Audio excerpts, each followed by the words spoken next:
Hi అండి. అందరికీ నమస్తే. నేను మీ అఖిల. వెల్కమ్ బ్యాక్ టు చిన్ని వ్లాగ్స్. సో ఈరోజు వీడియో వచ్చేసి ఏంటంటే కొబ్బరి జున్నును ఎలా ప్రిపేర్ చేసుకోవాలో ఈ వీడియోలో చూసేద్దాం. ఈజీ ప్రాసెస్గా ఫస్ట్ టైం చేసేవారు కూడా పర్ఫెక్ట్గా చేస్తారు. కొబ్బరి పాలతో కొబ్బరి జున్నును సేమ్ జెల్లీలాగా ఉంటుంది. చూడండి, కొబ్బరి పాలు మరియు కార్న్ఫ్లోర్ ఉంటే సరిపోతుంది. సో మంచిగా ఇంట్లోనే ఈజీగా ప్రిపేర్ చేసుకొని తినేసేయచ్చు. చల్లగా హెల్త్కి కూడా చాలా యూజ్ అవుతుంది. సో లేట్ చేయకుండా ప్రాసెస్లోకి వెళ్దాం. ఇక్కడ నేను ఒక కొబ్బరికాయని తీసుకున్నానండి. ఇక్కడ దీనిపైన ఉన్న ఈ పొట్టును అంతా తీసేసి పైన ఉన్న చిప్పను పూర్తిగా రిమూవ్ చేసేసుకోవాలి. ఆ తర్వాత ఈ కొబ్బరి పైన ఉన్న ఈ బ్లాక్ ఉంది కదా, దానిని కూడా పూర్తిగా రిమూవ్ చేసేసుకోవాలి. చూడండి, చూపిస్తున్న విధంగా ఇలా నీట్గా చేసుకున్న తర్వాత ఒకసారి వాష్ చేసుకొని చూపిస్తున్న విధంగా చిన్న చిన్న ముక్కలుగా ఈ సైజులో కట్ చేసుకొని వీటిని మిక్సీ జార్లోకి వేసుకోవాలి. వీటిని కప్పు కొలతలో కూడా వేసేసుకోవచ్చు. సో ఇలా వేసుకున్న తర్వాత వీటిని ఇందులోకి వాటర్ యాడ్ చేయకుండానే మెత్తగా ఇలా పొడిగా చేసేసుకోవాలి.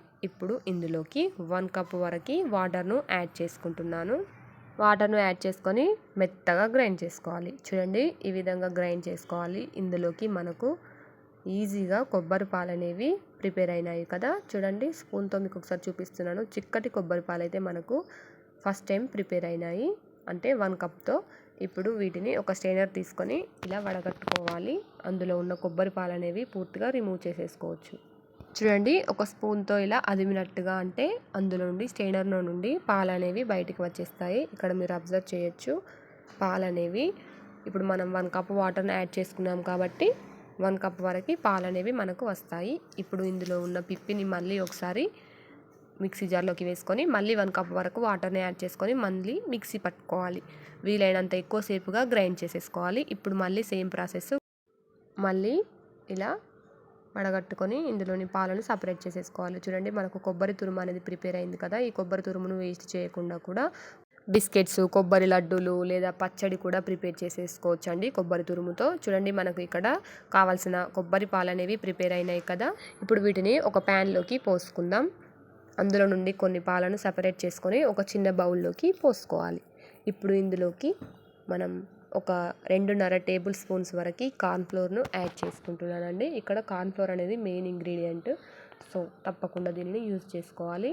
3 టేబుల్ స్పూన్స్ లేదా 2.5 టేబుల్ స్పూన్స్ వరకు కార్న్ఫ్లోర్ వేస్తే సరిపోతుంది. ఇలా వేసుకున్న తర్వాత ఒకసారి ఉండలేమి లేకుండా అంతా కలిసేలా బాగా కలుపుకోవాలి. కార్న్ఫ్లోర్ అయినా కస్టర్డ్ పౌడర్ అయినా పూర్తిగా ఉండలు కట్టేస్తుంది కాబట్టి ఇలా వెంటనే కలుపుకోవాలి. ఇలా కలుపుకున్న మిశ్రమాన్ని మనం ముందుగా ప్రిపేర్ చేసి పెట్టుకున్న కొబ్బరి పాలలోకి వీటిని కలిపేసుకోవాలి. ఇలా కలుపుకున్న తర్వాత స్వీట్నెస్కి సరిపడా షుగర్ను యాడ్ చేసుకుంటే సరిపోతుందండి. నేను ఇక్కడ ఒక 4 టేబుల్ స్పూన్స్ లేదా 5 టేబుల్ స్పూన్స్ వరకు షుగర్ని యాడ్ చేసుకున్నాను. ఎక్కువ కావాలనుకుంటే ఎక్కువ, తక్కువ కావాలనుకుంటే తక్కువ స్వీట్ని మనం యూజ్ చేసేసుకోవచ్చు. సో ఇలా షుగర్ వేసుకున్న తర్వాత ఒకసారి బాగా కలుపుకోవాలి. స్టవ్ ఆన్ చేసి ప్యాన్ని స్టవ్ పైన పెట్టి లో టు హై ఫ్లేమ్ను అడ్జస్ట్ చేసుకున్న తర్వాత ఇలా బాగా కలుపుకోవాలి, లేదంటే ఉండలు కట్టేస్తుంది. చూడండి, మనకు కార్న్ఫ్లోర్ అనేది లోపల తొందరగా అడుగంటిపోతుంది కాబట్టి దగ్గరుండి జాగ్రత్తగా కలుపుకోవాలి. ఒక 3 నిమిషాల తర్వాత చూడండి, మనకు కార్న్ఫ్లోర్ అనేది పూర్తిగా కొబ్బరి పాలలోకి కలిసిపోయి మనకు జున్నులా జెల్లీలా ప్రిపేర్ అయింది కదా. ఇలా బాగా కలుపుతూనే ఉండాలి.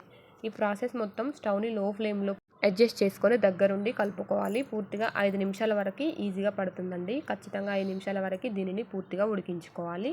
చూడండి, మనకు కరెక్ట్ కన్సిస్టెన్సీ అనేది రావాలి. లూజ్గా ఉండకూడదు, ఇది గట్టిగా ఉండకూడదు. మంచి ఫ్లేవర్ కోసం ఇందులోకి 1/2 టేబుల్ స్పూన్ వరకు ఇలాచీ పౌడర్ని వేసుకోవాలి, లేదంటే ఒక 2 చుక్కల వరకు వెనిలా ఎసెన్స్ వేస్తే మనకు మంచి రుచిగా ఉంటుంది. సో ఇలా బాగా కలుపుకున్న తర్వాత నేను చూపిస్తున్న విధంగా మీకు ఈ బ్యాటర్ వస్తే సరిపోతుంది. చూడండి, కరెక్ట్గా ఇలాంటి కన్సిస్టెన్సీ, ఇలాంటి బ్యాటర్ వచ్చినప్పుడు స్టవ్ ఆఫ్ చేసేసుకోవాలి. స్టవ్ ఆఫ్ చేసుకున్న తర్వాత ఈ మిశ్రమాన్ని పూర్తిగా 1 నిమిషం వరకు బాగా ఇలా చూపిస్తున్న విధంగా బాగా కలుపుకోవాలి. ఇప్పుడు దీన్ని ఒక ట్రేలోకి వేసుకుందాం. ఇలాంటిది ఒక బౌల్ అయినా సరిపోతుంది, లేదా ఒక గాజు కంటైనర్ అయినా పర్వాలేదు, టిఫిన్ బాక్స్లో అయినా సెట్ అవుతుంది. సో ఇందులోకి నేను ఎలాంటి ఆయిల్ కానీ నెయ్యిని కానీ అప్లై చేయడం లేదండి, డైరెక్ట్గా వేసుకుంటున్నాను. సో ఇలా వేసుకున్న తర్వాత ఒక 2-3 సార్లు ట్యాప్ చేయాలి. ఇలా ట్యాప్ చేసిన తర్వాత దీనిని పూర్తిగా చల్లారనివ్వాలి. చల్లారిన తర్వాత ఒక 2 గంటల వరకు డీప్ ఫ్రిడ్జ్లో ఉంచాను. 2 గంటల తర్వాత మీకు చూపిస్తున్నాను చూడండి. మనకు పర్ఫెక్ట్గా కొబ్బరి జున్ను అయితే ప్రిపేర్ అయింది. ఇప్పుడు ఈ జున్ను అనేది మనకు డైరెక్ట్గా ప్లేట్లో పడిపోదు కాబట్టి ఈ గిన్నెను సరౌండింగ్స్లో ఇలా చాక్తో ఇలా లూజ్ చేసేసుకోవాలి. ఇప్పుడు ఒక ప్లేట్ తీసుకొని ఈ బౌల్ని రివర్స్లో పెట్టేసి ఇలా ఒక 2-3 సార్లు ఇలా పైన ఇలా ట్యాప్ చేసామంటే అందులో నుండి ఊడి వస్తుంది. సో చూడండి మనకు పర్ఫెక్ట్గా కొబ్బరి జున్ను అయితే ప్రిపేర్ అయింది కదా. సో చూస్తూనే నోరు ఊరుతుంది.